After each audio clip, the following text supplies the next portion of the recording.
Hello again, Andy with Handy Andy Handyman. You can find us online at HandyAND Fixit, FIXIT.xyz. Or you can reach us at 770-912-2829. And we're out running through some very simple inspection repairs for a local agent. And this is a property we've done quite a bit of work on, actually. Early in the year as they're getting ready to sell this property. And so something that comes up a lot is deck repairs. And we see this all the time. And the thing with inspections to remember is, so you haven't watched some of the other videos, this is a homeowner has their home listed with a local real estate agent. And then you have a contract, and the buyer and seller have agreed on an amendment that lists the repairs that the seller is going to complete to close out the deal. And that's why we're here today. So there may be other things that this buyer may want us to do or whatever it is.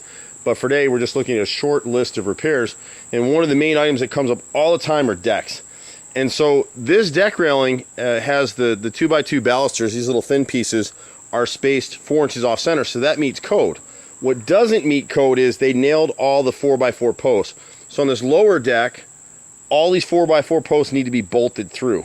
And so that's come up on the inspection report. And then at the back of the house here, where the upper deck hits the plate at the back of the house, it needs to be bolted through into the inside rim board inside the house. And so the challenge there is that she's got a finished basement with a drywall ceiling and walls in there that we're gonna have to cut and patch. And so we'll have 4 bolts coming through here. There'll be galvanized carriage bolts that'll be bolted through. It's a code issue, really. It's not just the inspector being picky. So this deck, even when it was built, didn't quite meet code. So we'll install those, but the expense is cutting and patching and finishing on the inside.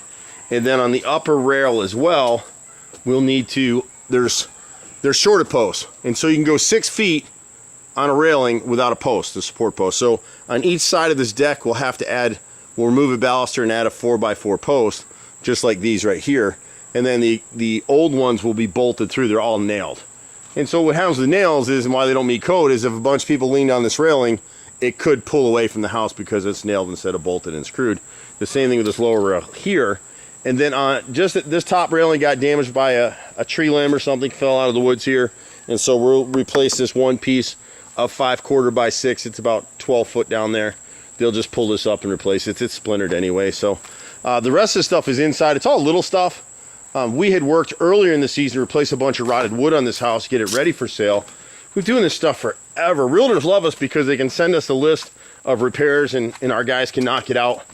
And this client is actually a favorite of ours, just a great person. So very short list of things to be repaired here, but we pretty much do everything from minor electrical and plumbing to handyman stuff to paint and a lot of carpentry, all kinds of stuff. Kitchens and baths and built-ins, you name it, we do it. You can catch us at 770-912-2829. I'm Andy. See you at the next house. Bye for now.